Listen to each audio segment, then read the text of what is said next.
அனைவருக்கும் வணக்கம். தமிழ்நாடு நிதிநிலை அறிக்கை 2026-27 இன்று வெளியிடப்பட்டது.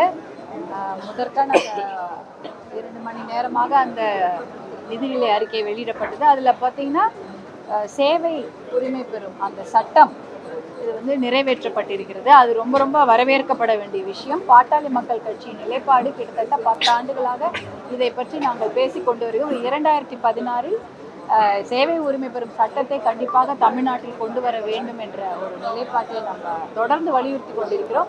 இந்தியாவில் பார்த்தீங்கன்னா 21 ஸ்டேட்ஸில் இருக்குது. 21 மாநிலத்தில் சேவை உரிமை பெறும் சட்டம் அமலுக்கு இருக்கிறது. 15 நாட்களுக்குள் பொதுமக்கள் விண்ணப்பித்து அவர்கள் பெற வேண்டிய அத்தனை திட்டங்களையும் அரசாங்க அலுவலகங்கள் அவர்களுக்கு வழங்க வேண்டும். அந்த திட்டத்தை தமிழ்நாட்டில் கொண்டு வந்திருப்பது எங்களுக்கு மிகுந்த மகிழ்ச்சியை கொடுக்கிறது. பாட்டாளி மக்கள் கட்சி அதை வரவேற்கிறது.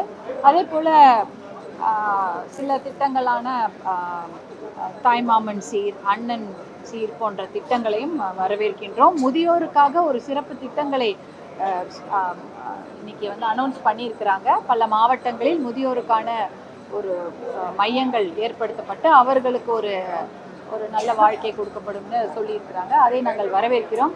ஆனால் நாங்கள் பெரிதும் எதிர்பார்த்தது விவசாயத்திற்கு கொடுக்கப்படும் முக்கியத்துவத்தை பற்றி தான் எதிர்பார்த்தோம். ஆனால் ஒரே ஒரு திட்டங்கள் கூட அதில் பெருசாக சொல்லப்படல. குறிப்பாக கூட்டுறவு கடன் தள்ளுபடி என்ற அந்த திட்டத்தை நாங்கள் முழுமையாக தள்ளுபடி செய்ய வேண்டும் என்ற ஒரு ஒரு அறிவிப்பை எதிர்பார்த்து கொண்டிருந்தோம் இந்த நிதிநிலை அறிக்கையில். ஆனால் அது வரவே இல்லை. அதாவது அதை எதிர்பார்த்து விவசாயிகள் காத்து கொண்டிருக்கிறார்கள். ஆனால் இது மிகப்பெரிய ஏமாற்றம் தமிழகத்திற்கு.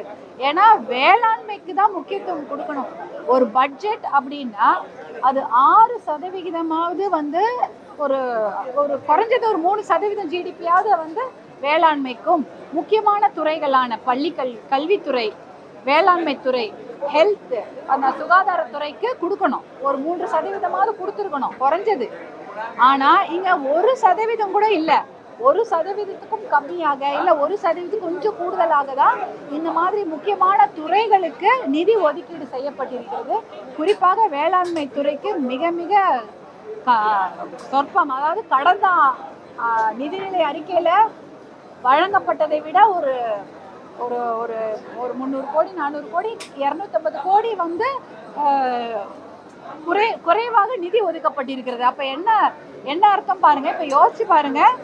வேளாண்மை துறைக்கு தான் அதிகமாக கொடுத்துருக்கணும். தண்ணீர் திட்டங்கள், நீர்ப்பாசன திட்டங்களுக்கு முக்கியத்துவம் கொடுத்துருக்கணும். கிட்டத்தட்ட பார்த்தீங்கன்னா காவிரி குண்டாறு இணைப்பு திட்டத்துக்கு 150 கோடி ஒதுக்கியிருக்கிறாங்க. ஆனால் அந்த திட்டத்துக்கு தேவையான அமௌண்ட் பார்த்தீங்கன்னா 2500 கோடியாவது தேவைன்னு சொல்லியிருக்காங்க. ஆனால் அதற்கு ஒதுக்கி இருக்கக்கூடிய அளவு 150 கோடி தான்.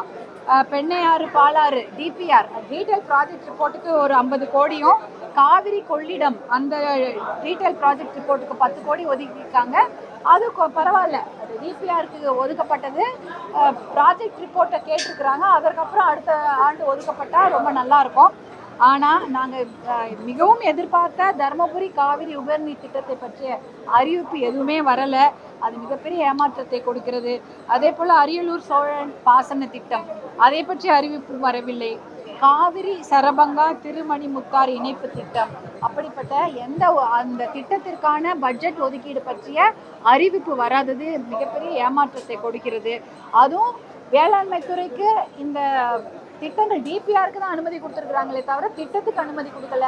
அப்படியே அந்த திட்டத்துக்கு கொடுத்துருந்தாலும் ரொம்ப கம்மியாக கொடுத்துருக்குறாங்க. இது கடந்த ஆட்சியில் கொடுக்கப்பட்ட வேளாண்மை துறைக்கு ஒதுக்கப்பட்ட நிதியை விட இது ஒரு 250 கோடி குறைவாக இருக்கிறது. அதே போல் பள்ளி கல்வித்துறை, அதுலேயும் பார்த்தீங்கன்னா கிட்டத்தட்ட 4000 கோடி குறைவாக இருக்குது. 48,000 கோடி பள்ளி கல்வித்துறைக்கு, அதாவது கல்வித்துறைக்கு கொடுத்துருக்குறாங்க கடந்த ஆட்சி காலத்தில். இந்த ஆட்சி காலத்தில் இப்போ பார்த்தீங்கன்னா 44,000 கோடி தான் ஒதுக்கப்பட்டிருக்கு. 4,000 கோடி குறைவாக இருக்குது கல்வித்துறைக்கு.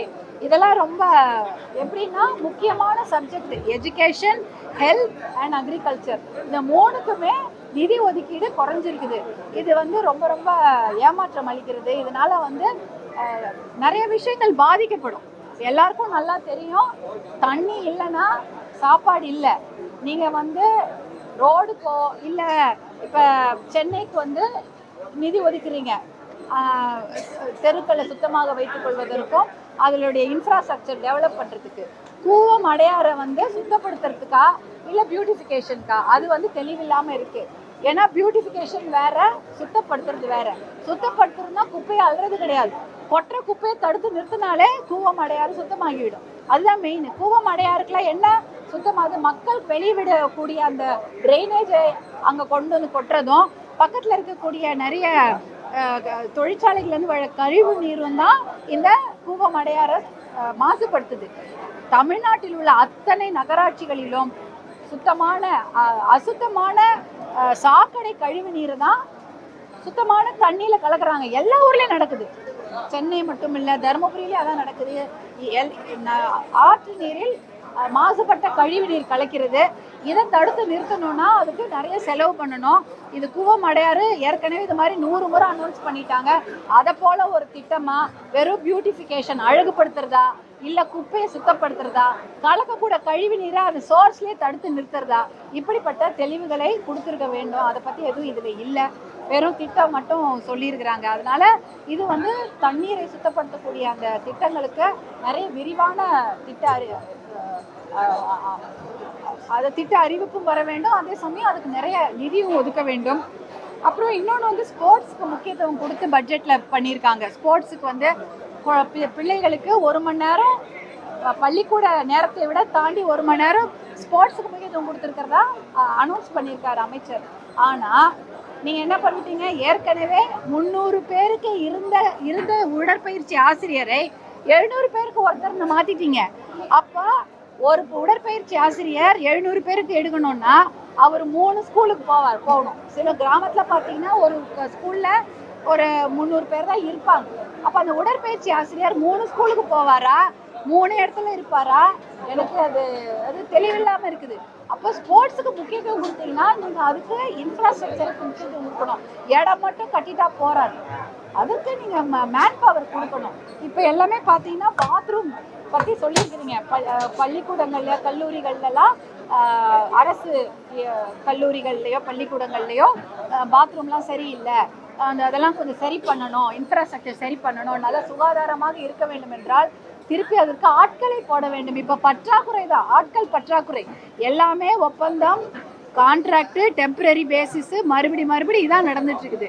அப்போ யாருக்குமே வேலை வாய்ப்பு, அரசு வேலை வாய்ப்பு, அந்த கிரேட் 4லாம் சொல்லுவாங்க இல்லையா, அதெல்லாம் இல்லவே இல்லையா? அரசு வேலை வாய்ப்பு பற்றி இதில் எந்த அறிவிப்பும் இல்லை. கிட்டத்தட்ட 6 லட்சம் பணியிடங்கள் இருக்கு, காலியா இருக்கு. அதை நிரப்புவதற்கு சம்பளம் கொடுப்பதற்கு அதை பற்றி எந்த அறிவிப்புமே இந்த பட்ஜெட்ல இல்லை. இதெல்லாம் கொஞ்சம் ஏமாற்றம் தான். இதெல்லாம் நம்ம கவனிச்சிருக்கணும். நீங்க பாத்ரூமை கிளீன் பண்ணணும்னா ஆள் போடணும் இல்ல, திருப்பி டெம்பரரிக்கான அந்த ஒப்பந்ததாரர் என்ன பண்றாங்க, 2000 ரூபாய்க்கு பாத்ரூம் கிளீன் பண்றாங்க. நீங்க போய் பல பள்ளிக்கூடங்கள்ல போய் பாருங்க, மாதம் 2000 ரூபாய் சம்பளத்திற்கு அனைத்து கழிவறைகளையும் சுத்தம் செய்யக்கூடிய பணியாளர்களை நாங்களே பார்த்துருக்கிறோம். 2000 ரூபாய்க்கு அவங்க கிளீன் பண்ணா எப்படி கிளீன் பண்ணுவாங்க? அவங்க கிளீனே பண்ண மாட்டாங்க, சுத்தமாக தான் இருக்காது. அப்போ இதற்கு அரசாங்கம் ஆட்களை போடுகிறதா, தொகுப்பூதியத்தில் எடுக்கிறாங்களா, டெம்பரரியாக எடுக்கிறாங்களா, எப்படின்னு அதை விளக்க வேண்டும். இதுதான் இதில் எங்களுக்கு ரொம்ப ஏமாற்றம் அளித்தது விவசாய பட்ஜெட்டும். அதே சமயம் மது படிப்படியாக குறைக்கப்படும், இல்லை போதை ஒழிப்பு பற்றி ரொம்ப நேரம் அதை பற்றி விவாதிச்சிருந்தாங்க, அதை பற்றிய பேசி கொண்டிருந்தார்கள். ஆனால் மது ஒழிப்புக்கு இனிஷியலாக எடுத்தாங்க அந்த ஸ்டெப், 717 கடைகளை மூடினாங்க. ஆனால் இன்னைக்கு அதை பற்றி எந்த ஒரு அறிவிப்புமே பட்ஜெட்டில் இல்லை. மது ஒழிப்பு செய்தால்தான் தமிழ்நாட்டில் மக்களுக்கு ஏதாவது நன்மை நடக்கும், பெண்கள் பாதுகாப்பு உறுதி செய்யப்படும். நான் அதை பற்றி தான் பேசினேன்.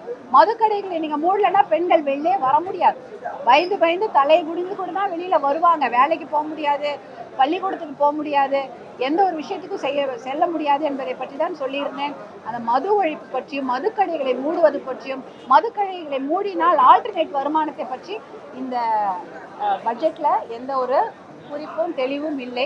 அதனால இது எங்களுக்கு மிகுந்த ஏமாற்றத்தை எதுக்குன்னா விவசாயத்துக்கு அதிகமாக கொடுக்காததும் விவசாயத்துக்கு அதிக நிதி ஒதுக்கீடு செய்யாதது, குறிப்பாக கூட்டுறவு கடன்களை தள்ளுபடி செய்யாதது மிகப்பெரிய ஏமாற்றத்தை கொடுக்கிறது.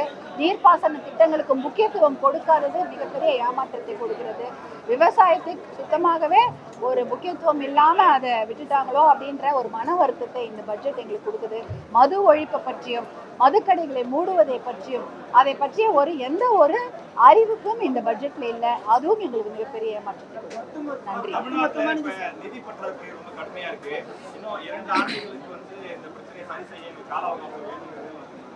அப்ப நமக்கு எதிர்பார்ப்பு நிறைய இருந்தாலும் காலம் தேவைப்படுது.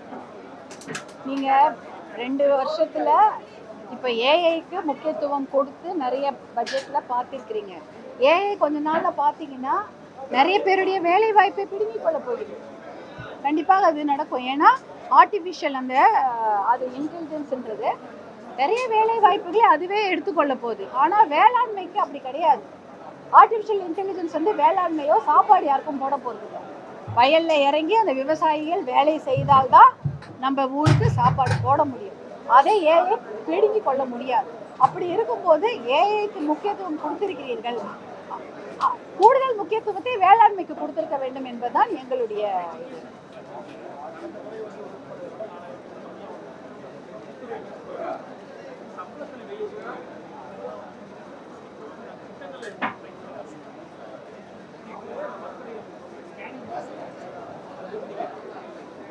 இல்ல. இப்போ கல்வித்துறையில 4000 கோடி கம்மியா கொடுத்திருக்கிறாங்க. ஆனாலும் ஓராசிரியர் பள்ளிகள் எத்தனை இருக்கிறது தெரியுமா? ஆயிரக்கணக்கான பள்ளிகள் ஓராசிரியர் பள்ளிகள் தான். 1ஆவதுல இருந்து அது தொடக்க கல்வி, 1ஆவதுல இருந்து 5ஆவது வரைக்குமே ஒரு 25-30 குழந்தைங்க படிக்கிறாங்கன்னா ஒரு ஆசிரியர் வைத்துக்கொண்டு என்ன பண்ணுவாங்க? அது ரொம்ப கஷ்டம். அந்த ஒரு ஆசிரியரே தலைமை ஆசிரியராகவும் இருப்பாரு, அவரே தான் அங்கன்வாடியில போய் சமைக்கவும் செய்வாரு. இதே தான் வேலை. அவங்க திடீர்னு மீட்டிங் கூப்பிடுவீங்க, மீட்டிங் கூப்பிட்டா போகணும். அதே சமயம் ஆசிரியர்கள் வைத்து தான் பல வேலைகளை அந்த பகுதியில் செய்ய போறீங்க. அப்போ ஓராசிரியர் பள்ளிகள் ஆயிரக்கணக்கான பள்ளிகள் இருக்கிறது. அப்படி இருக்கும்பொழுது அதுல கூடுதலாக ஆசிரியர்களை நியமித்து அவங்க பசங்களுக்கும் பள்ளிக்கூடத்திற்கு தொடக்க கல்விக்கு முக்கியத்துவம் கொடுத்திருக்க வேண்டும். அதுதான் பண்ணியிருக்கணுமே தவிர அதனால அதிகமாக தான் பட்ஜெட் செலவு பண்ணியிருக்கணும். ரொம்ப கம்மி, 1% கம்மியா தான் இருக்குது பட்ஜெட். அது மதிப்பீடு எங்க கட்சியில பாட்டாளி மக்கள் கட்சியில மருத்துவர் அன்புமணி அவர்கள் அவர் மதிப்பு கொடுப்பாங்க. இப்ப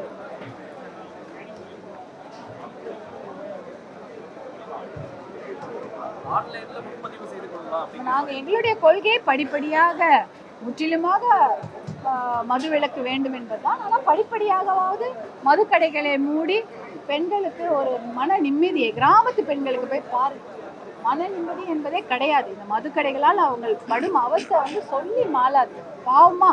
அதனால அந்த மதுக்கடைகளை மூடுவதோ சந்துக்கடைகளை மூடுவது என்பது அது மிகப்பெரிய வரப்பிரசாதமாக அமையும். அதற்கு ஆல்டர்னேட் வருமானம் என்பது எவ்வளோ விஷயம் இருக்கிறது. அந்த ஆல்டர்னேட் வருமானம் அது கொண்டு வரதுக்கான திட்டங்களை பாட்டாளி மக்கள் கட்சியின் வரைவு நிதிநிலை அறிக்கை ஒரு 10 நாட்களுக்கு முன்னால் மருத்துவர் அன்புமணி அவர்கள் சென்னையில வெளியிட்டாங்க. அதுல நாங்க தெளிவா குறிப்பிட்டிருக்கோம். ரொம்ப ஹோப்ஃபுல்லா தான் எதிர்பார்க்கிறோம். இல்ல நல திட்டங்களை கொடுப்பாங்கன்னு. ஆனா இதுல காவிரி தருமபுரி உபரிநீர் திட்டம் வரல, சரபங்க மணிமுத்தாறு திட்டத்தை பத்தி நிதி ஒதுக்கீடு செய்யல. அப்புறம் ஒதுக்கீடு செய்த அத்தனையும் பாத்தீங்கன்னா ரொம்ப ரொம்ப டிபிஆருக்கு தான் ஒதுக்கீடு செய்திருக்கிறாங்க. அப்ப எப்படி இருக்கும் நாளைக்கு தான் பார்க்கணும். ஆமா, நாளைக்காவது கடன் தள்ளுபடி. அதாவது எப்பயுமே நாங்க ஒரு விஷயம் சொல்லியிருக்கிறோம், கிட்டத்தட்ட பட்ஜெட்ல அக்ரிகல்ச்சர் பட்ஜெட்ல இந்த விவசாய இடுபொருட்களுக்காக மானியங்கள் வழங்குவது, உரம், சீடுனா அந்த விதைக்கு, அதே சமயம் உரத்துக்கு மானியம் கொடுக்கறது, விவசாய பொருட்கள் இருக்கு இல்லையா, மம்முட்டியோ கலப்பையோ டிராக்டரோ எல்லாத்துக்கும் மானியம் கொடுக்கறது. இதுக்கு ஒதுக்கப்படுற பட்ஜெட் நிறைய, கிட்டத்தட்ட 30,000 கோடி 32,000 கோடி ஒதுக்குறாங்க. அந்த பட்ஜெட்டை குறைச்சிட்டு அதுல 16,000 கோடிய இந்த கூட்டுறவு கடன் தள்ளுபடி செய்துடுங்க. ஏன்னா விவசாயிகள் அந்த கடப்பாரையும் மம்முட்டியும் தேவையில்லைங்கிறாங்க. அந்த பட்ஜெட்ல எல்லாமே முறைகேடுகள் தான் அதிகமாக நடைபெறுகிறது. ஏன் தெரியுங்களா? இந்த மானியம்னு சொல்லிட்டு அதுல முறைகேடுகள் தான் அதிகமாக நடைபெறுகிறது. விவசாயிக்கு அந்த மானிய திட்டங்கள் எதுவுமே ஒழுங்காக போய் சேரவில்லை.